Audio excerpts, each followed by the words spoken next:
মূলত ক্রেডিট নেওয়ার জন্য এই ভিডিওটি না, সত্যি আমি জানতাম না এই রিক্সাওয়ালা চাচা অ্যাজমার রোগী। তবে কিছুদিন যাওয়ার পরে আমি ওনার রিক্সা চালানো দেখে বুঝতে পেরেছিলাম ইনি হয়তো বা অসুস্থ। তখন ওনাকে বললাম কি হয়েছে। ও, আপনি এখনই বের হইলেন?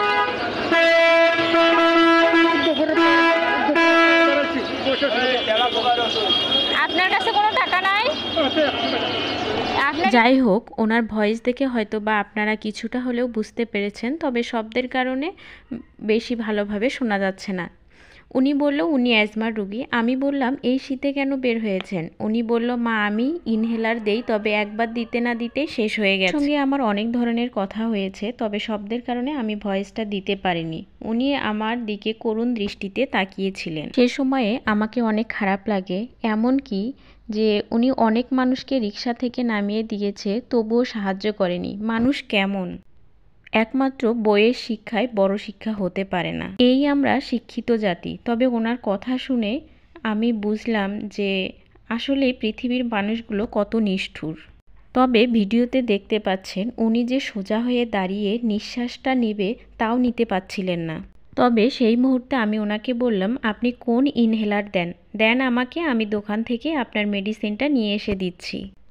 তবে এখানে একটা কথা বলতে চাচ্ছি, মেডিসিনটা অন্যান্য দোকানে বা বড় দোকানে 250 টাকা হলেও আমি ছোট দোকান থেকে এটা 230 টাকা করেই নিয়েছি। কিন্তু চাচাকে বললাম আপনি কত টাকা দিয়ে নেন? উনি বলল যে আমি 250 টাকা দিয়েই নেই। হ্যাঁ, এখানে অনেক কথাই উঠতে পারে বা ওনার ছেলে মেয়ে আছে কিনা। হ্যাঁ, ওনাকে জিজ্ঞেস করেছিলাম, তবে উনি বলেছিল যে ওনার ছোট 2 মেয়ে আছে, তবে ওনার কোনো ছেলে নেই। জানি না কতটুকু সত্যি, তবে যতটুকু সামর্থ্য হয়েছে আমি ঠিক ততটুকুই দিতে পেরেছি। মূলত এই কাজ করতে পেরে আসলেই আমি অনেক খুশি। আলহামদুলিল্লাহ, আলহামদুলিল্লাহ, আলহামদুলিল্লাহ। তবে এখানে একটা কথা বলি, ভাগ্য আপনাকে যেখানে নিয়ে যাবে সেখানে গিয়ে দাঁড়িয়ে পড়ুন। তারপর চারদিকে তাকান, ভালো করে দেখুন আর নিজেকে মানিয়ে নিন। কে বলুন আপনার নিয়তি এখানেই থাকতে হবে, এখানেই বাঁচতে হবে। সুতরাং কাঁদা যাবে না, মন খারাপ করা যাবে না। আর যদি ভালো থাকা সম্ভব না হয় তাহলে অভিনয় করে হলেও যন্ত্রণার মধ্যে সৃষ্টিকর্তার জন্য বাঁচুন, তবুও বেঁচে থাকুন। তবে যে ডিসপেন্সারি থেকে আমি এই ওষুধটি নিলাম তার সঙ্গে অনেক ধরনের কথাবার্তা হলো এই ওষুধ নিয়ে। তো ওষুধটা নিয়ে আমি তার কাছেই যাচ্ছিলাম এবং অনেক চিন্তা ভাবনা করলাম যে বড় বড় ডিসপেন্সারিতে এটা কেন 250 টাকা হিসাবে নেয়, এটা আমি সত্যিই জানি না। চাচা নেন, আপনি এখনই ওইটা করেন, না হলে আপনার সমস্যা হবে, আপনি রিক্সা চালাতে পারবেন না।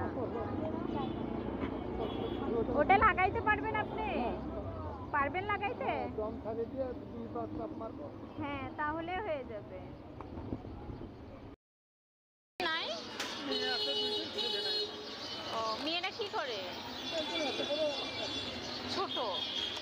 আপনার বাসাটা কোন পাশে? আপনার বাসাটা কোন পাশে? বাড়ি কই?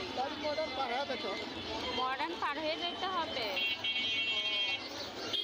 আপনি ওটা তবে ওনার সঙ্গে অনেক কথাই হইল। তবে আপনাদেরকে একটা কথাই বলবো যে যতটুকু পারবেন একটু সাহায্য করার চেষ্টা করবেন।